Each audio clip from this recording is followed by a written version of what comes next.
Pemirsa, Garut Selatan, Bogor Barat, dan Sukabumi Utara menjadi daerah yang siap membentuk pemerintahan baru. Dan wacana pembentukan daerah baru ini di wilayah Jawa Barat ikut mengundang perhatian masyarakat untuk bersuara. Kita simak. Garut Selatan menjadi contoh dari sekian banyak wilayah di Jawa Barat yang berpotensi untuk menjadi daerah otonomi baru. Warga di wilayah tersebut menyambut baik isu pemekaran daerahnya. Hal ini dikarenakan menyusul pemekaran wilayah, pembangunan infrastruktur pun akan diperbaiki. Belum lagi lapangan kerja pun akan tumbuh. Yang pertama, saya sangat setuju sekali dengan Garut Selatan dimekarkan karena nantinya infrastruktur akan lebih mudah, juga lapangan pekerjaan untuk masyarakat dapat lebih mudah, Pak. Juga perekonomian masyarakat akan lebih terpenuhi. Karena mungkin dengan pemekaran ini, dengan pemekaran Garut ini, pasti Garut Selatan masih mampu bisa berkembang gitu. Khususnya untuk manfaat Garut Selatan tersendiri. Karena Garut Selatan mempunyai banyak potensi gitu. Sangat setuju sekali, saya mendorong semaksimal mungkin bagaimana caranya bisa digitalisasi karena ini merupakan salah satu alternatif, salah satu solusi yang efektif.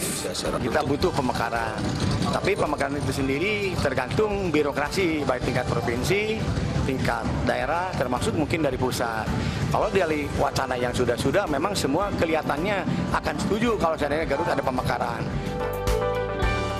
Warga pun menilai kondisi wilayah yang terlalu luas menghambat berbagai aktivitas, antara lain keadministrasian penduduk, pendidikan, kesehatan, dan sebagainya. Pembangunan jalan akan lebih baik, mungkin akan lebih diperhatikan. Terus sekolah akan lebih diperhatikan lagi untuk khusus Garut Selatan. Orang dari Cisewu yang jaraknya kurang lebih 80 km, bahkan juga, maaf di Pampung 80 km, Cisewu 120 km, itu untuk mendapatkan akte kelahiran mereka harus pergi ke Garut. Ini sangat mahal dan sangat lama. Misalnya seandainya Garut Selatan udah dibuka secara lebih signifikan, lebih terbuka, itu akan mendatangkan potensi-potensi Garut Selatan yang betul-betul bisa dikembangkan. Salah satu daerah otonomi baru di Jabar Selatan, yakni Kabupaten Pangandaran, sudah resmi berpisah dari kabupaten induknya, yakni Kabupaten Ciamis, pada tahun 2012. Dengan menjadi daerah otonomi baru, Kabupaten Pangandaran mengalami kemajuan cukup pesat. Warga Pangandaran menilai Pemkab telah melakukan banyak perbaikan. Kini, Kabupaten Pangandaran dinilai lebih berkembang. Sangat lebih maju. Salah satu contohnya adalah jalan-jalan yang di desa-desa yang tadinya tidak di hotmix, sekarang di hotmix. Jadi dari infrastruktur 90% sangat meningkat sekali. Saya merasakan banyak sekali perubahan signifikan yang bisa kita temui di Pangandaran, terutama dalam bidang infrastruktur seperti pembangunan jalan raya dan juga beberapa fasilitas umum seperti rumah sakit umum daerah yang sekarang sedang dibangun di Pangandaran.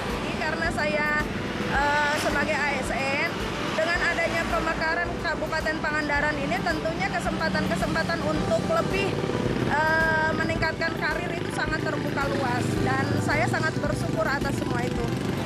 Akses jalan penghubung antara kecamatan di desa-desa sekarang sudah mulai, dan juga perhatian kepada pelaku pariwisata itu cukup terasa.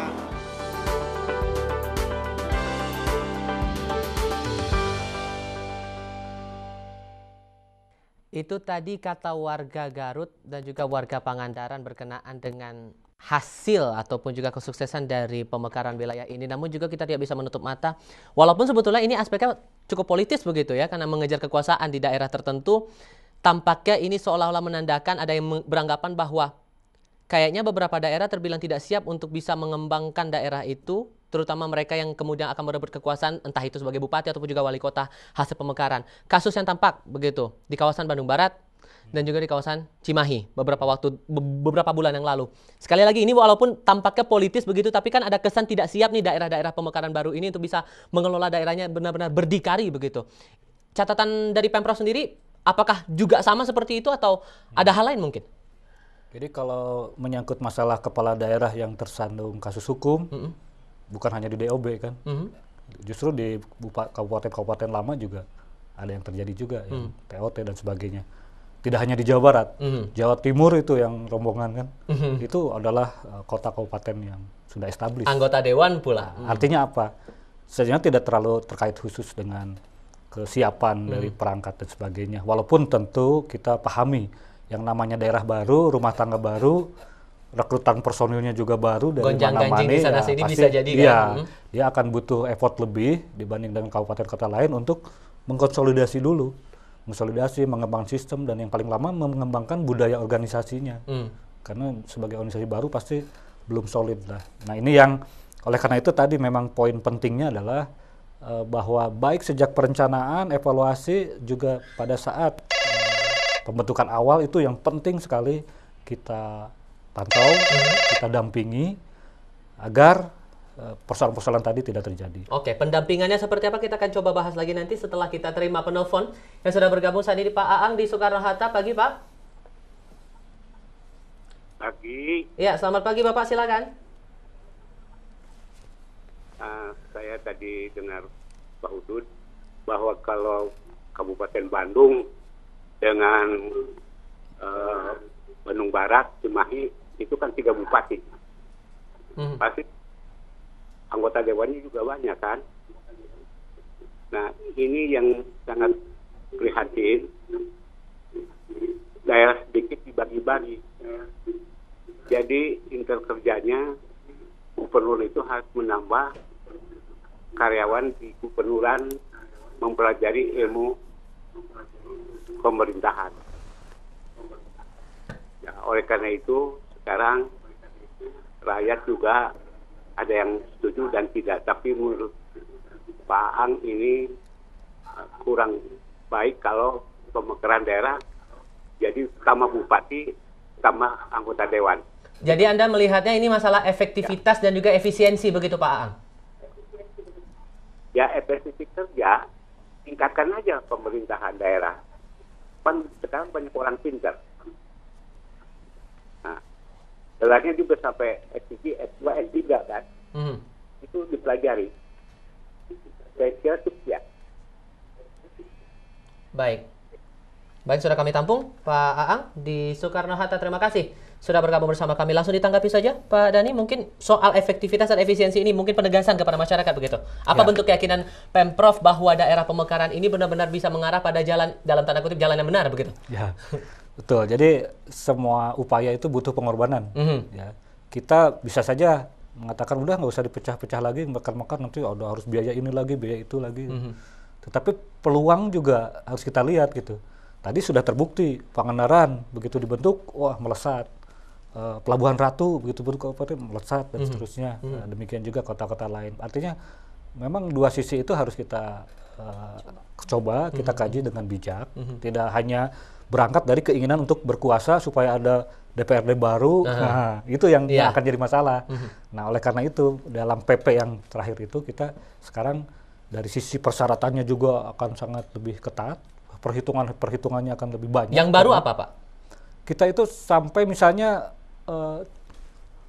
kapasitas air aja dalam masuk dalam hitungan sudah dihitung. Jadi sejauh mana nanti bisa menopang menghidupi. Jadi daya dukung lingkungan itu juga sudah itu. Kalau dulu kan asal ada aspirasi dan sebagainya kan.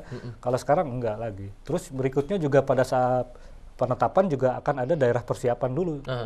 Itu setahun dipantau, kalau memang oke, lanjut menjadi DOB, kalau tidak bisa kembali ke daerah induk. Oke, menyinggung soal pendampingan, Bu. Anda melihat pendampingan yang ada dilakukan oleh Pemprov terhadap daerah-daerah baru ini sudah cukup? Atau ada yang miss nih kayaknya, terutama masalah hal-hal yang ada kaitannya langsung dengan masyarakat. Mungkin masalah lingkungan itu tadi, atau masalah yang tidak sebatas masalah sosial, masalah ekonomi, begitu? Ya, tampaknya tadi kan parameternya udah ditambah lagi tuh, kayaknya ada daya dukung lingkungannya. Jadi semakin tahun barangkali semakin belajar dari kenyataan yang sudah ada, kemudian dievaluasi lagi kan tadi persoalan-persoalan tadi yang tidak menjadi parameter, tapi kemudian menjadi parameter, contohnya tadi daya dukung lingkungan. Jadi tampaknya memang sudah cukup ya pemerintah provinsi untuk melihat dalam proses pendampingan ini. Cuman yang harus kehati-hatian adalah ketika egosentris, ketika itu sudah dimekarkan dan menjadi DOB, itu ketika ada proses-proses ekosektoralnya bermain lagi. Bukan hanya itu, karena persoalan-persoalan kewilayahan itu kan persoalan-persoalan yang berkaitan dengan eco-region yang nggak bisa kita pungkirin.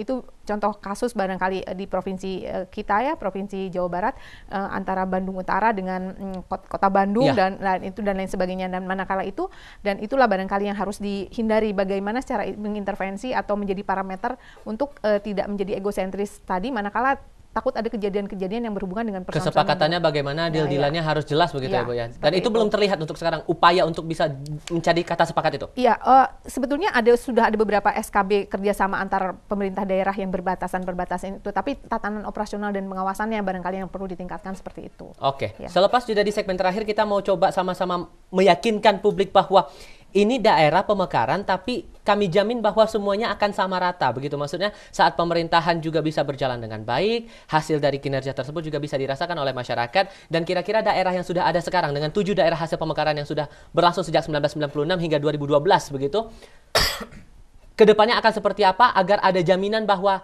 ya kami ini bisa berdiri di atas kaki sendiri, bisa berdikari, bisa membuat daerah ini bisa lebih berkembang lagi. Ada hasilnya begitu. Kami masih membuka line telepon untuk Anda 022 200 4774. Kami segera kembali.